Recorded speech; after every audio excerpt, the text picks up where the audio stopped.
moments.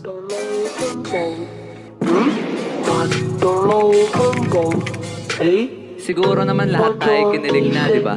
Yung tipong kikiligin ka sa panonood na romantic comedy na palabas. Nakatitigan mo si crush. O kaya naman umihi sa labas. Di ba?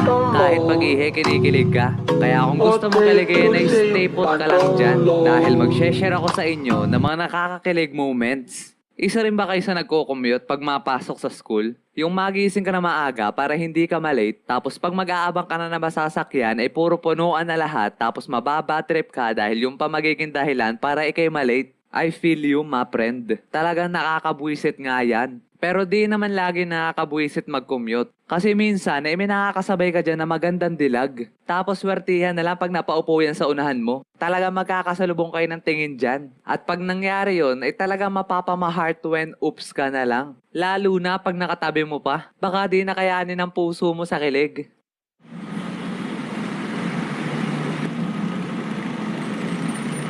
Boy, ano first subject natin ngayon? Si teacher natin sa math, pre. Ko, kinikilig ka na namang hinayupak ka. Ang sakit. Sinadya mo ba yun? O hindi biglang promeno kasi.